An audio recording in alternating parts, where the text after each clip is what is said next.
Hey guys, what's up? Welcome back to the channel. Today, today we are going to be doing a little bit of a different video. We're going to run through every single one of the mystery tapes in this video, and then I'll do the other tapes in separate videos, but this one will just be the mystery tapes. Every tape number will be in the description below, so you can go down there if you're looking for a certain tape. I hope you guys enjoy the tapes. Looks like it still works. As long as it's recording, I suppose I might as well say something. How long has it been since I last used this thing? It's been at least 2 decades. Almost 3.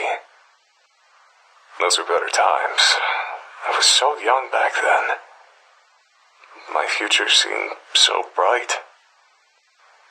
I remember following my dreams. I remember a promising career.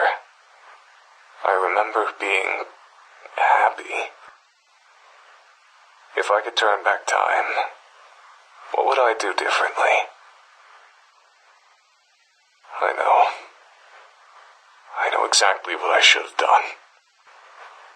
I shouldn't have gotten involved with that case, with that girl. Pursuing her was the right thing to do. But if I hadn't involved myself with her, I'd still have a career. When did it begin? I think it was April of 1989. The peak of my career as an investigative journalist. That's when I heard about a murder at the local high school. The police had no leads. I decided to investigate it myself. I tried to be a hero. And that was the worst mistake of my life. The school's faculty didn't let me conduct an investigation on school grounds. They were highly concerned with maintaining their prestigious reputation. They didn't want any police or journalists snooping around and ruining the school's image any more than the murder already had. Or maybe they just had something to hide and didn't want the authorities to find out. To this day, I still don't know how the school managed to convince the police that any crime that takes place on school grounds can only be investigated for 6 hours maximum. I heard a rumor that the school's headmaster bribes the police department to expedite their investigations as much as possible. There were a lot of unsavory rumors about the school's headmaster, but none of them proven to be true. Because I couldn't work around the school, I used to gather information by interviewing students outside of the school gate when they entered or left the school. It was at this point in time that I noticed a peculiar girl who was quite obviously stalking one of her seniors. I decided to keep my eye on her, and before long, I began to observe some disturbing behavior from her. From the school gate, I witnessed the girl do more than just stalk an upperclassman. She stalked any girl who spoke to him. Through student interviews, I kept tabs on what happened to those girls. They became the victims of bullying, were expelled, and in some cases, stopped coming to school. I frequently saw the girl running with a mop and a bucket, as though she always had some sort of mess to clean up. That girl was using manipulation, intimidation, and sometimes even violence to sabotage the boy's love life. If she wasn't above that kind of behavior, the possibility of murder didn't seem too far off. I didn't want to believe that a schoolgirl would actually commit murder just to keep a boy single, but the evidence was staring me straight in the face. That's when I learned a crucial piece of information. The girl who was murdered at the beginning of the school year had a crush on the same boy that was being stalked. The final piece of the puzzle had fallen into place. I knew that I had found the culprit. I went to the police with my findings. Took a lot of talking, but I was eventually able to convince them to take the girl into custody. The idea of a murderous schoolgirl was scandalous enough to attract lots of attention. Word of her arrest quickly spread across the entire nation. The trial turned into a media circus. I became a celebrity practically overnight. I didn't want to be a public figure, but I did want my investigative skill to be recognized. I hoped that all the attention would boost my career. As it turns out, I was dead wrong. That manipulative little schoolgirl put on the best act I've ever seen. She cried non-stop, feigned ignorance at every opportunity, and had an excuse for every accusation leveled at her. The court fell in love with her. The media fell in love with her. The entire damn nation fell in love with her. She called me a dirty pervert who enjoyed leering at schoolgirls. She called me a fame-seeking yellow journalist. She claimed that I only accused her of murder for sensational headlines. The court bought every word of it. The day the judge declared her innocent, the entire country celebrated like it was a damn holiday. From that day forward, I was a national disgrace. I was known across the country as a lecherous journalist who stalked schoolgirls and tried to throw a girl in prison to boost his own career. I saw disgust in the eyes of every person who looked at me. My house and my car were vandalized every day for weeks. Needless to say, I was never able to work as a journalist again. The police department that arrested the girl was also the subject of national criticism. They were accused of being incompetent fools who would arrest anyone without sufficient evidence. Ever since then, the police in that town have been extremely lenient in an attempt to repair their reputation, and don't want to go anywhere near the local high school except for extremely brief periods of time. But the worst part of the entire experience didn't come from the media or the public. Immediately after the trial, I tried to escape the press by hiding in an alley behind the courthouse. Only one person found me there. It wasn't a journalist or a reporter. It was the girl that had just been declared innocent. I'll never forget her face that day. She was smiling, but her eyes were blank. Empty. Soulless. Like a doll's eyes. She looked like she didn't have a single ounce of humanity in her entire body. With that smiling face, she said to me, "It would be very easy to make your death look like a suicide. Don't ever cross me again." She turned around and left without another word. My life was a living hell for about a year, while the trial was still fresh in people's minds. Eventually, the hatred subsided, but it never truly died. There was always someone who recognized me, no matter how much I tried to change my appearance. Finding employment was nearly impossible. I drifted between part-time jobs and spent my free time drinking to ease the pain of becoming the national punching bag. It was around this point in time that I met my future wife. I still don't understand what she saw in me. I was an absolute wreck, not to mention the laughingstock of the entire country. But as soon as we met, she wanted to spend every waking moment with me. She wouldn't let me out of her sight and got possessive if another woman so much as looked at me. I quickly came to depend on her for everything. It wasn't long before I couldn't live without her. I certainly wasn't in any state to take care of myself. I was like an adult-sized baby, helpless and vulnerable. Who knows? Maybe that's what she was attracted to. Maybe she just wanted to experience the sensation of owning a person. Maybe she wanted to keep a human pet. Maybe all she wanted was someone who she could emotionally depend on. Even after all these years, I don't understand why anyone would waste their time with a man like me. But none of that mattered. Despite all my flaws, she accepted me. And that's all I needed. We got married about 6 months after meeting each other. What? My wife died while giving birth to our only child. I still don't know how I possibly found the strength to keep going after I lost her. I was completely dependent on her for absolutely everything. I could barely take care of myself, much less a baby.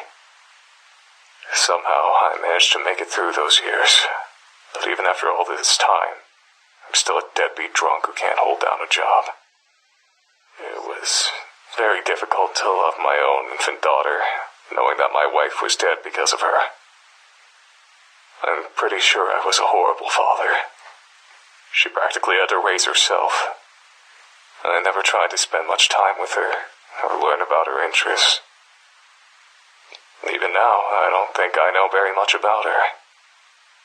I don't even know what kind of person she's turned into.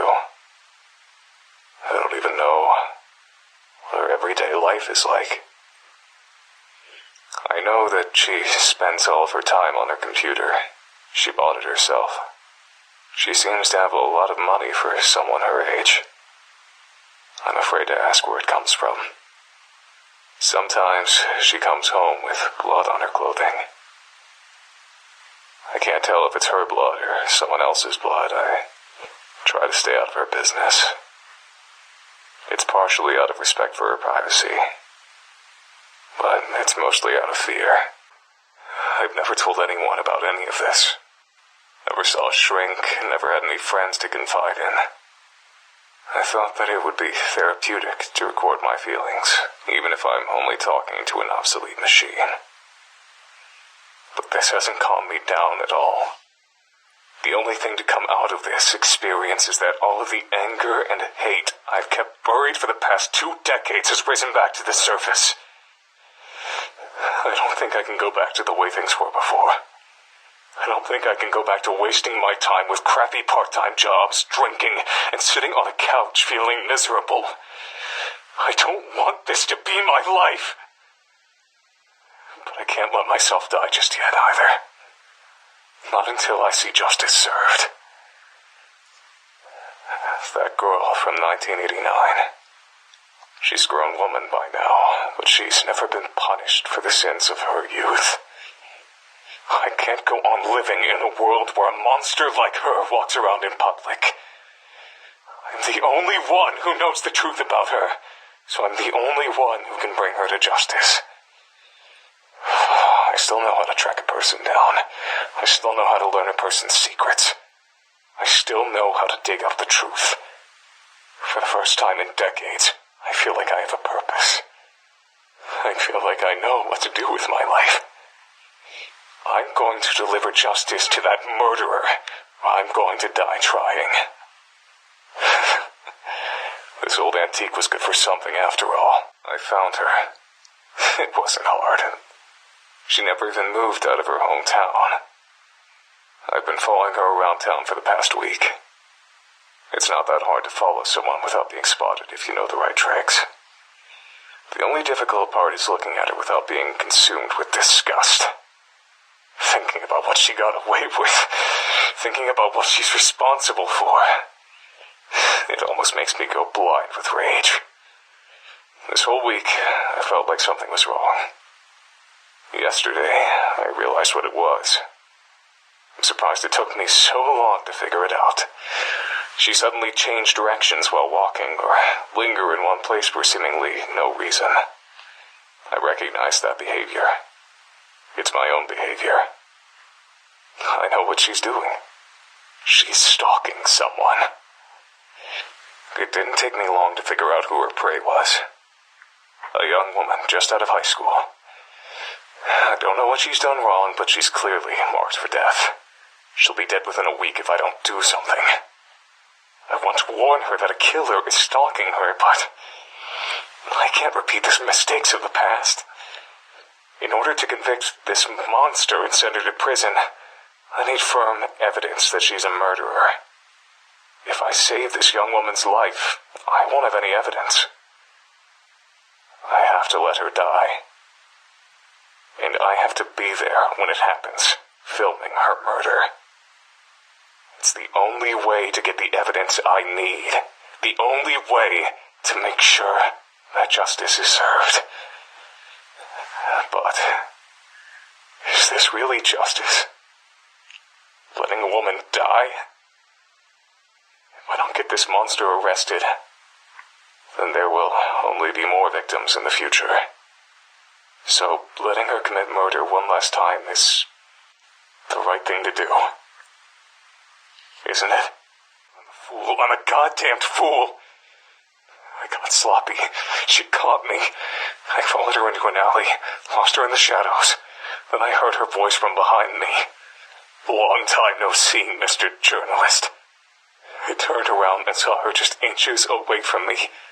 She was smiling. I recognized that smile. It was the exact same smile she wore when she threatened my life in 1989. I didn't know what to do. I just turned and ran. I've broken a truce that lasted almost 3 decades. She knows I was after her. There's no way she'll let me live. I'm doomed. I can't go to the police. I'll sound like a babbling lunatic without evidence, and right now I don't have any. Even if they do listen to me and investigate her, they won't find anything. My only option is to leave town. No. Oh no, it's worse than that. I have to leave Japan altogether. I searched for you, but I couldn't find you. I can't wait for you to come home. I have to leave immediately. I'm going to gather all of the recordings I've made so far and put them where I know you'll find them. That way, at least you'll know why your father disappeared so suddenly. I only hope that she doesn't try to get revenge on me by harming you. I don't know when I'll be back. I don't know if I'll be back. I don't know if she's willing to cross oceans to hunt her prey. If she is, I'll try to lure her into a trap, try to expose her true nature in front of the police. It's my only hope. I know you can take care of yourself. If I had more time, there's so many things I'd say to you, but I can't. Not now. Stay safe. I love you.